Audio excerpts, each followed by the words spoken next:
पढ़ाया जाता था। और एक बुढ़िया माई थी और उसका एक पोता था। बुढ़िया माई का पति मर गया था और उसके पास जो पोता था उसके माँ बाप मर गए थे, यानी बुढ़िया के बेटे और बहू नहीं थे। अब उस पोते को बड़े प्यार से पालती थी बुढ़िया, और पोता थोड़ा बड़ा हुआ 10, 12, 15 साल का, तो पोता मर गया, उसको सर्प ने काटा। और भगवान बुद्ध योग से आए हुए थे गांव में, तो बुढ़िया उसको लेकर गई कि महाराज आप तो भगवान हो, लोग कहते हैं भगवान बुद्ध हो आप भगवान के अवतार हो, कैसे भी मेरे पोते को जिंदा कर दो, मैं इसके बिना नहीं रह सकता। वो बुढ़िया माई कह रही थी बुद्ध भगवान से।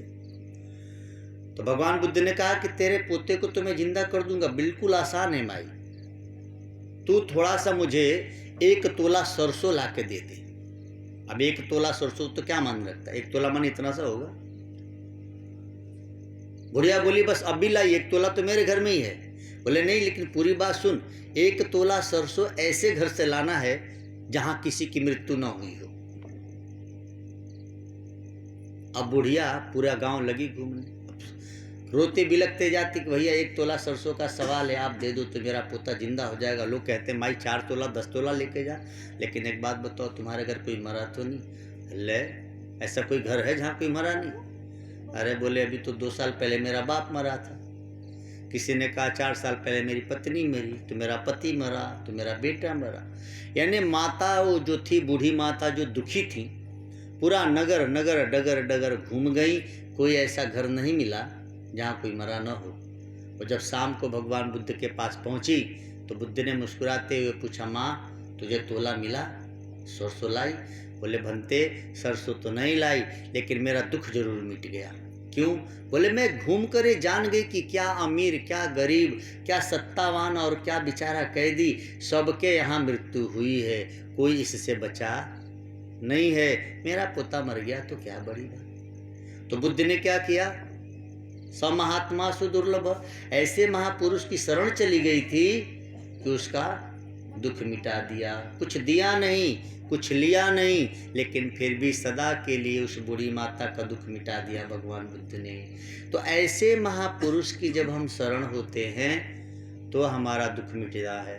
और नहीं तो पता लगा कि कहीं गए बाबा के पास, बोले बिल्कुल दुख मिटा दूंगा, दक्षिणा धर तर चाहे मर। भगवान बुद्ध ने दक्षिणा लिया क्या? नहीं।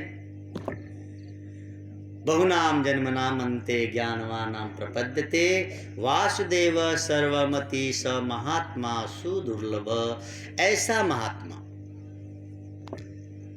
महात्मा जब मिलता है तो आपके शरीर के कष्ट दूर होते हैं, मन के कष्ट दूर होते हैं। और हम कष्ट को कष्ट मानते ही नहीं। वास्तव में आप जिसको कष्ट मानते हैं, देखो सुख दुख होता है मन से, मन की वजह से सुख दुख की अनुभूति होती है। लोग कहते हैं कि बाहर की परिस्थिति से सुख दुख होता है, नहीं, अंदर की मन स्थिति से सुख दुख होता है। जरा समझेंगे विषय को। बाहर खूब अच्छा माहौल है, शादी ब्याह का माहौल है, बैंड बाजे बज रहे हैं, सुंदर टेंट माइक लगा हुआ है, दुल्हा दुल्हन सजे हुए है ना, कितना सुंदर है, शादी का माहौल है। और इतने में बुढ़िया को याद आ गया, आज इसके पापा जिंदा होते कितना खुश होते। अब ये पति को याद करके रो रही है। पूरा माहौल खुशनुमा है, लेकिन मन में याद आ गई मरे हुए पति की, तो उस खुशी के समय भी रोना आ गया ना।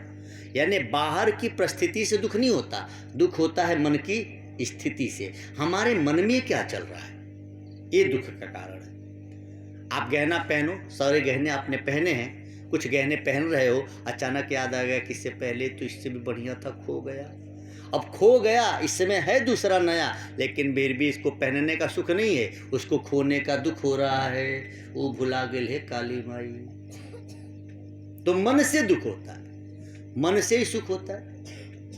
आपके मन में यदि ज्ञान का प्रकाश है तो कुछ नहीं है, फिर भी आप सुखी हैं। और ज्ञान नहीं है तो सब कुछ होने के बाद भी हम दुखी हैं। सारे ऐसो आराम होने के बाद भी लोग दुखी रहते हैं। हम तो कथा करने जाते ना शहरों